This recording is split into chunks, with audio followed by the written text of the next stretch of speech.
we're going to start putting in all of the input stuff and the buttons that we need inside of the image tag here. Hopefully we can get this all finished in this video, so you have a nice looking sign-in display for the landing page, the sign-in page in this video. Hopefully that's all done for the app. So first thing we want to do is make a view tag, and I'll just pop this open here. And in here we're going to have a couple things, or actually, no, for the view tag we just actually want one thing. We just want a style. I'm going to leave this as just like a blank style object. We'll come back to styling, maybe towards the end of the video or something.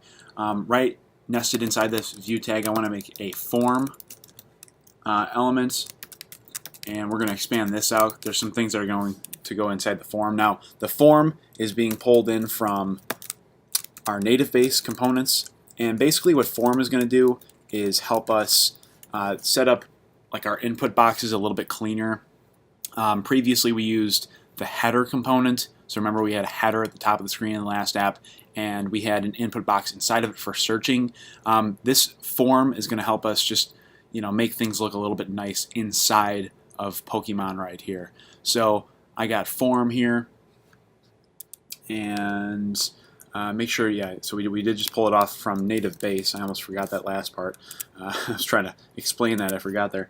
Inside the form, there's not going to be anything on this form. Inside the form here, we're going to put in item, which we're also going to have to pull off, and we want a floating label on this item. I'll show you what this does in a second. This is one of those situations where this is just a boolean that we're passing in as a prop, so we don't have to say floating label equals true. We can just leave it as is. I want to include label, and we're going to label this as the email box.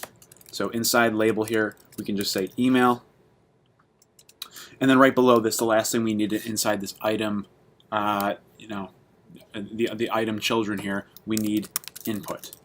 So we're going to have to include all of these things in a minute from native base, but we just want to get this typed out. Inside the input, we'll do a couple things. We'll set up a style, and again, we'll just leave this blank. We're not going to have any styles, custom styles in yet. We're going to put in this thing called autocorrect and set it equal to false. I'll actually show you what this does once we get going in a minute here. And the last thing we want to do is, of course, put on an on-change text like this, so we can set the state.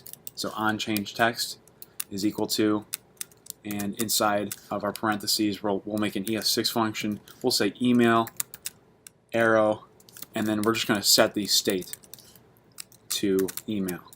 Now obviously you notice we haven't even created a state yet, so we'll just do that real quick.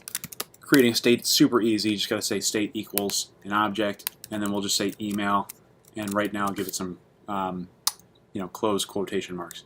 So if I save this, don't save it yet, I almost forgot. We have to include these things in. So form, item, label, slightly off my game today, in case you haven't noticed.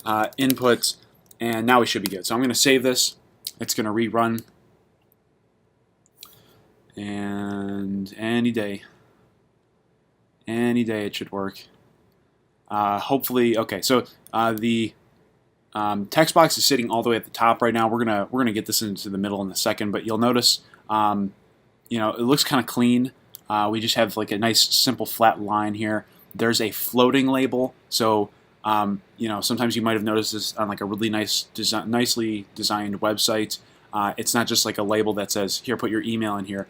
It like when you click on it, that email label floats up to the top. It's just like a really nice way of doing your styling for your input. I think it's pretty clever. Video's getting a little bit long here, so we're actually going to cut this short and come back and finish the rest of this up. I thought we would finish, but we got the email done, so we'll get the rest done in the next video.